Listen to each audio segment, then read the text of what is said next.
Hello everyone and welcome back to the worktop. Because I'm looking at this gorgeous piece of oak here. Since you last saw, me and Florian, we put shelves up, didn't we? Everything's where it should be. Right, so I need to make a door for the cottage. Underneath the staircase, in the corner, there is a door which goes into the other room, which is where the bathroom and the pantry is going to be. I do have a door in there at the minute. The door came from just behind you, and it was part of one of these old shower cubicles. It's made of chestnut. It's very old. The bottom of the frame is rotten. It's full of nails where people have been trying to reinforce it over the years. So, I mean, it's a nice door. It's a bit tatty, but the main thing is the chestnut is not the same colour wood as the rest of the wood in there. Everything's going to be made of oak. Now you've got this chestnut door in the corner. It's really going to stand out, and I want everything to be in an old style but brand new. So we're going to make a new door. These are some oak boards. Now these originally, I'll show you what they were like before. Come and have a look at this. So this is what we bought from the wood yard, and they were just over 3 meters long, and you can see it's still got the bark on the edges. It's got the sapwood running down either side. Now, where is that piece from actually? That piece, can you see that? That is from the centre of the tree. You see the growth rings, they start there. It's actually one of the worst bits because it's prone to warping. If you've got my little diagram just here, it's a very simple construction. The door is made of 3 wide boards, vertical boards, but on the back of the door are 3 braces that go horizontally across the door.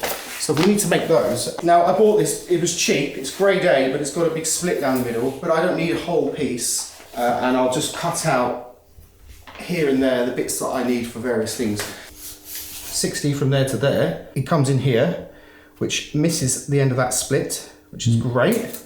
And then we need to take out 30 centimetres. We can get 32 centimetres, 31 out of there. So we'll cut that down so that the sapwood's gone. So we're going to get the 3 pieces that we need up just the end of that bit of wood.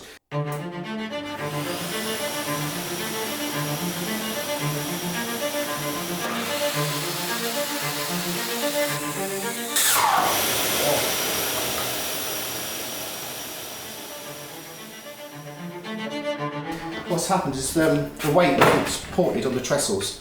Now, under its own weight, that's gone now, and it's pinched the blade, which is not very professional. But I think we can just do the last bit with a saw.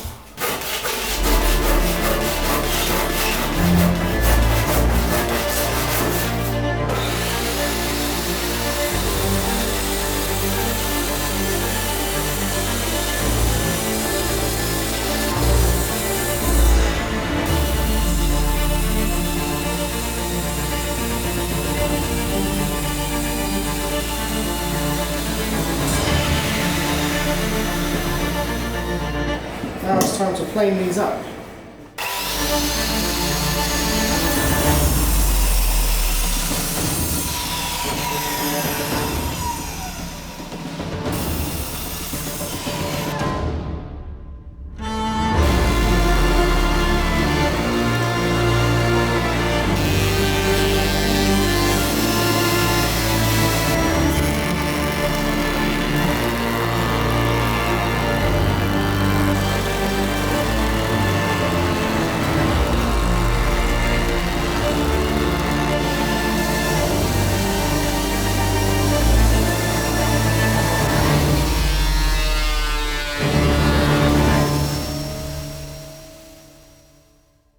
That actually took quite a lot of passes through.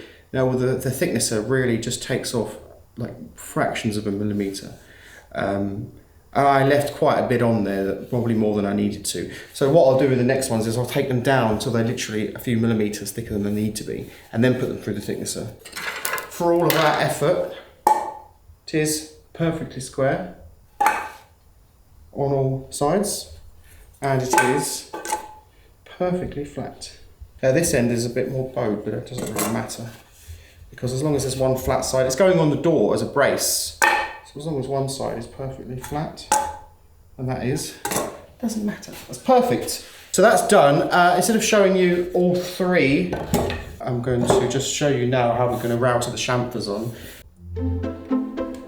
Where's the cutter?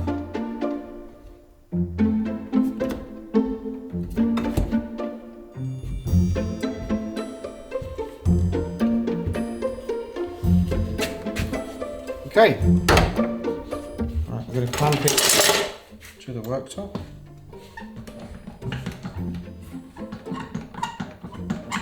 Right, so this is route from right to left.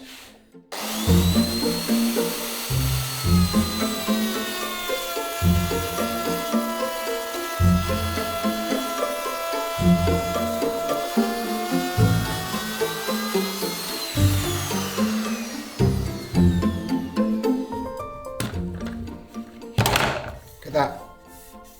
Yeah, it's really nice. You know. Okay, next one. Yeah.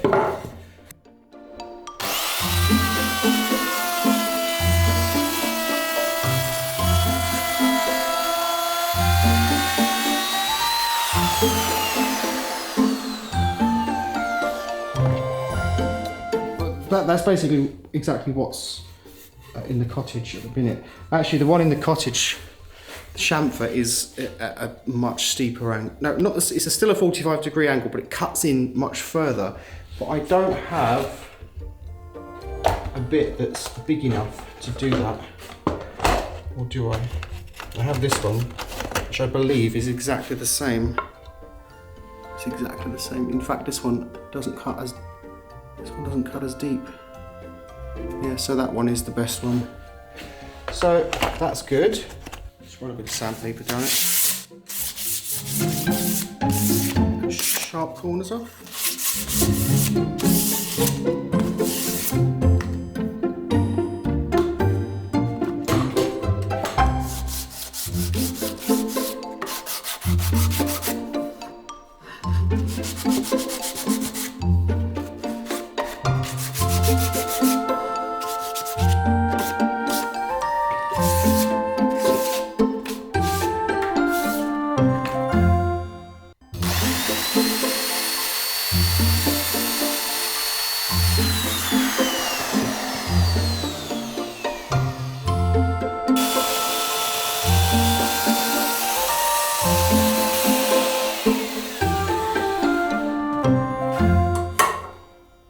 Yes, absolutely perfect. Absolutely fabulous. There we go, look at that. So that's one off the list. Two more now. So once they're done, I can start putting the door together. Okay, Michael, are you ready Yeah. to use this new tool? So which part are you cutting? I can't hear you. Please excuse the ice machine in the background, just a bit noisy. Yes. We're making a door for the cottage.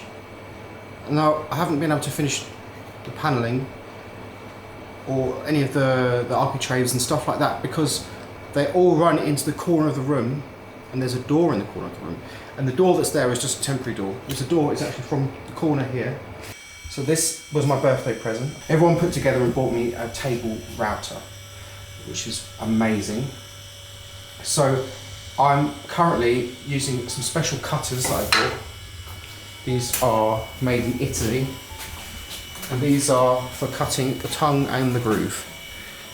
This one cuts the tongue. See, it cuts either side of the wood and leaves a space, and the one that's in the machine now cuts the groove. So we're cutting the tongue and the groove. These are the boards that we planed up with Rick. They're all the right width, they're planed, top, bottom, sides. They're perfectly straight. They're longer than they need to be, so we can, once the door's finished, we know we can cut it the exact length. So I've marked on here, this is the groove. I've got the feather boards in here, and that's just going to stop it from lifting up. Keep the groove exactly where it should be. Good luck, man. Good luck! Fingers crossed. Let's put on the vacuum.